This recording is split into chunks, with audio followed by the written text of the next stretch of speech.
Republic Act 7610 by Mark Kevin Bendijo Cara Claire Cordaday Firm, TLE4B.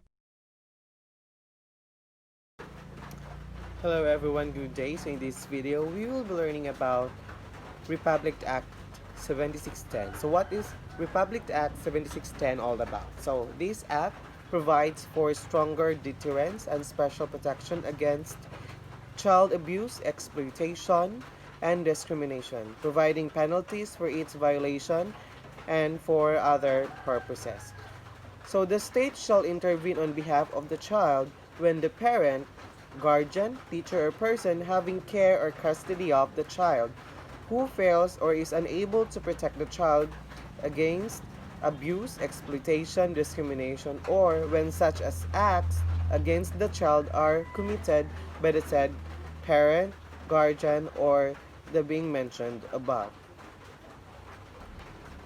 And shall be the policy of the state to protect and rehabilitate children gravely threatened or endangered by circumstances which affect or will affect their survival and normal development and over which they have no control.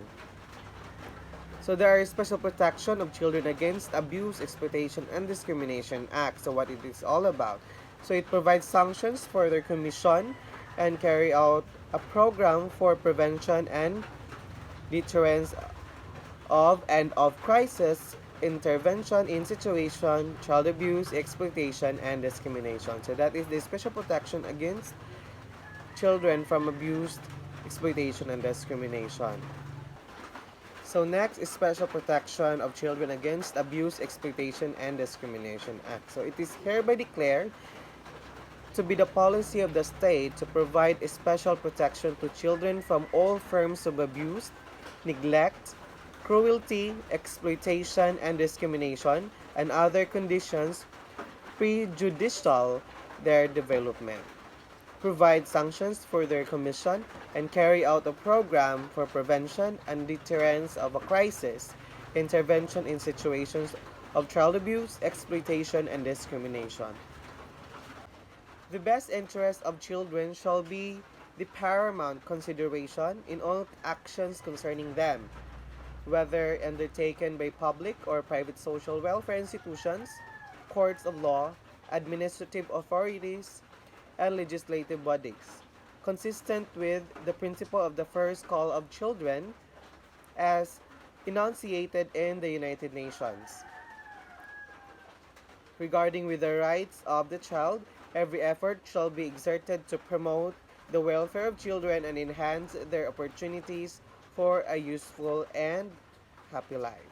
So that is all about the Republic Act 7610. So another person will continue to discuss about the Republic Act 7610. This is the continuation of the Republic Act 7610. Article 6, Other Act of Abuse.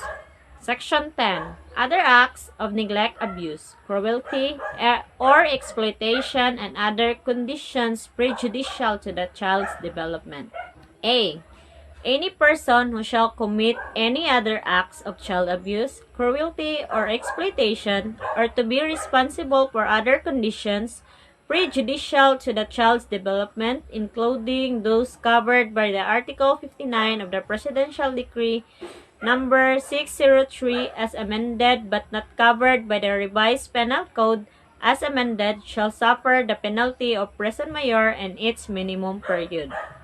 B. Any person who shall keep or have in his company a minor, 12 years or under, who is in 10 years or more his junior in any public or private place, hotel, motel, purjoint, discotheque, cabaret, pension house, sauna or massage parlor, beach, and or other tourist resort or similar places, shall suffer the penalty of prison mayor and in its minimum period and a fine of not less than 50,000 pesos, provided that this provision shall not apply to any person who is related within the fourth degree of consanguinity and affinity or any bond recognized by the law local custom and tradition, or acts in the performance of social, moral, and legal duty. C. Any person who shall induce, deliver, or offer a minor to any prohibited by this act to keep on have in his company a minor, as provided in the preceding paragraph, shall suffer the penalty of prison mayor in its medium period, and a fine not less than 40,000 pesos, provided, however, that should be the perpetrator be accedant, step-parent, or guardian of the minor. The penalty to be imposed shall be prison mayor in its minimum period, a fine not less than 50,000 pesos, and the loss of parental authority over the minor. D. Any person, owner, manager, or one entrusted with the operation of any public or private place or of accommodation, whether for the occupancy, food, drinks, or otherwise, including residential places, who allows any person to take along with him to such place or places any minor herein described, shall be imposed a penalty of prison mayor in its medium period, and a fine of not less than 50,000 pesos, and loss of license to operate such a place of establishment. E. Any person who shall use, coerce, force, or intimidate a street child or any other child to beg or use begging as means of living, act as conduit of middlemen on drug trafficking or pushing, or conduct any illegal activities, shall suffer the penalty of prison correctional in its medium period to reclusion perpetua.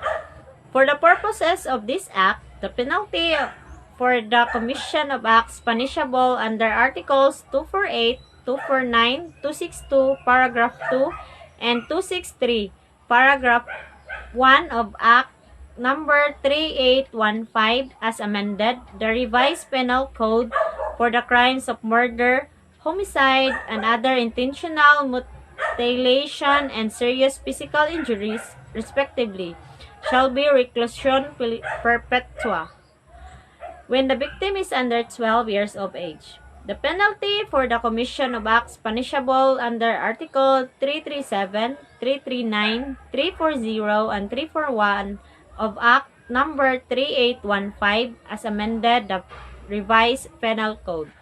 For the crimes of qualified seduction, acts of lasciviousness with the consent of the offended party, corruption of the minors, and white slave trade, respectively, shall be 1 degree higher than the imposed by the law within the victim is under 12 years age.